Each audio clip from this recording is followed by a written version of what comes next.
ఇది నా వాగ్దానము. రోమా 12:12. నిరీక్షణ గలవారే సంతోషించుచు, శ్రమయందు ఓర్పు గలవారే ప్రార్థనయందు పట్టుదల కలిగి ఉండుడి. ఎంత గొప్ప వాగ్దానాన్ని దేవుడు మనకి అనుగ్రహిస్తూ ఉన్నారండి. ఈ దినమున దేవుడు ఏమంటూ ఉన్నారు అంటే, నిరీక్షణ గలవారే సంతోషించండి, శ్రమయందు ఓర్పు గలవారే ప్రార్థనయందు పట్టుదల కలిగి ఉండుడి అంటూ ఉన్నారు. యేసయ్య మన జీవితాలలో ఆయన మాదిరి అయిన జీవితము మనకి ఉంచి వెళ్ళారు. ఏమిటి ఆ మాదిరి అని అంటే, మన జీవితాలలో శ్రమ వచ్చినప్పుడు మనము ప్రార్థించాలి. మనము పట్టుదల కలిగి ప్రార్థించినప్పుడు మనము సంతోషిస్తాము. ఎందుకని అంటే, మనము నిరీక్షణ గలవారిగా ఉన్నాము కాబట్టినే, ఆయన యందు ప్రార్థన యందు మనము పట్టుదల కలిగి ఉన్నాము కాబట్టి మన జీవితాలలో గొప్ప కార్యాలు దేవుడు చేస్తాను అంటూ ఉన్నారు. దేవుని యొక్క వాక్యములోని ఆసక్తి విషయంలో మాంద్యులు కాక ఆత్మయందు తీవ్రత గలవారే ప్రభువును సేవించుడి. ఎలాగ ఉండాలని దేవుడు సెలవిస్తూ ఉన్నారు అని అంటే, ఆసక్తి గలవారిగా ఉండాలంట. ఆత్మయందు తీవ్రత గలవారిగా మనము ప్రభువును సేవించాలని దేవుడు సెలవిస్తూ ఉన్నారు. ఈ లోకంలో కష్టము, బాధ అన్నీ కూడా వస్తాయి. కానీ దేవుని యందు పట్టుదల కలిగి మనము శ్రమ యందు ఓర్పు గలవారిగా ఉంటే కనుక మన జీవితాలలో అద్భుత ఆశ్చర్య కార్యములు చేస్తారు దేవుడు.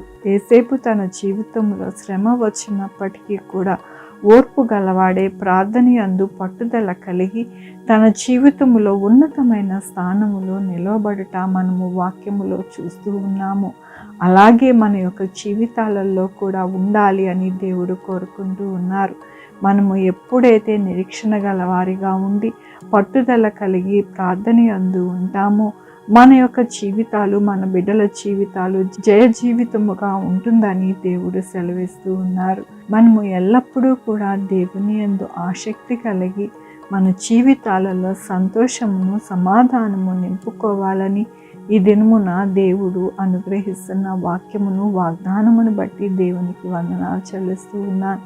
ఈ దినమున పుట్టినరోజు, పెళ్లి రోజు, అనేక శుభదినములు చేసుకుంటున్నారు. అందరికీ కూడా నిండారుగా శుభాకాంక్షలు తెలియజేస్తూ ఉన్నానండి. మీ జీవితంలో దేవుని యొక్క ఆశీర్వాదము, ఆయన కృప, ఆయన వెలుగు, ఆయన దీవెన మీకు అనుగ్రహింపబడును గాక.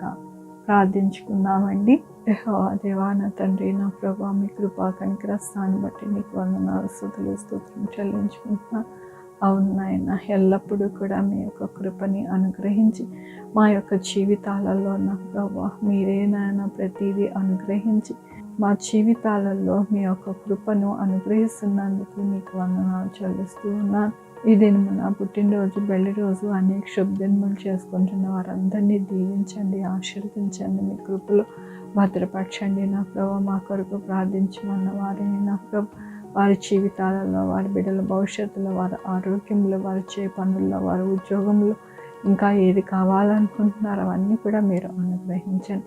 Sugar, BP, thyroid, heart problem, kidney problem, AIDS, cancer, నరాల బలహీనత, పారాలసిస్, గ్యాస్ట్రిక్, ప్రతి విధమైన అనారోగ్యాన్ని తీసివేసి స్వస్థపరచండి. ఆయన స్వస్థపరిచే యెహోవా నేను అన్నారు. నా ప్రభా మీ కృపని అనుగ్రహించండి. నా ప్రభా యేసయ్యా నాయన, మీ యొక్క కృపా కనికర దీవెన నా ప్రభా ప్రతి బిడ్డకు ఉండడానికి సహాయం చేయండి. బిడ్డలేని వారి బిడ్డలు దయచేయండి. బిడ్డలకు సుఖమైన కాన్పు దయచేసి తల్లి బిడ్డ క్షేమం ఉండడానికి సహాయం చేయండి. ప్రతి బిడ్డకి మీ యొక్క కృపని అనుగ్రహించండి. ప్రభా నాయన, ఎవరైతే శ్రమతో బాధపడుతున్నారో వారి శ్రమను తీసివేసి నా ప్రభా వారికి చక్కటైన సంతోషమైన జీవితము వారికి అనుగ్రహించండి. నా ప్రభా ఎవరైతే నిరీక్షించి నా ప్రభా మీ అందు ఓర్పు కలిగి ఉంటూ ఉన్నారో వారి జీవితంలో మీ యొక్క కృపని అనుగ్రహించమని కోరుకుంటున్నాను. ఏ కుటుంబాలలో ఎటువంటి పరిస్థితి ఉన్నదో నాయన, ఆర్థిక పరిస్థితి నా ప్రభా, అలాగే నాయన ఇబ్బందులు నాయన, నా తండ్రి ఇంకా ఏవై ఉన్నాయో నా ప్రభా వాటిని అన్నిటినీ మీరు దర్శించి నా ప్రభా చక్కటైన జీవనము వారికి అనుగ్రహించమని కోరుకుంటున్నాను. నా ప్రభా నాయన, నా తండ్రి బిడ్డలు ప్రయాణిస్తూ ఉండగా 2 వీలర్, 4 వీలర్, బస్సెస్, ట్రైన్స్, ఏరోప్లేన్లో సురక్షితమైన ప్రయాణము వారికి అనుగ్రహించండి. నా ప్రభా నా దేశంలో 190 దేశంలో నాయన నా ప్రభా ధరలు పెరగకుండా సహాయం చేయి. చక్కటైన మంచిగా నా ప్రభా బిడ్డలు జీవించడానికి సహాయం చేయండి నా ప్రభు. యేసయ్యా నా ప్రభా ప్రతి ఒక్కరి జీవితంలో మీ వెలుగును మీ యొక్క కృపను అనుగ్రహించమని కోరుకుంటూ ప్రతి బిడ్డను మీ పాదాల దగ్గర పెడుతూ నా ప్రభు నా రక్షణ యేసుక్రీస్తు పరిశుద్ధమైన నామమున అడిగి వేడుకుంటున్నాను తండ్రి. ఆమేన్. తండ్రి కుమార పరిశుద్ధాత్మ సదాకాలం మనందరికీ తోడై ఉండునుగాక. ఆమేన్. God bless you.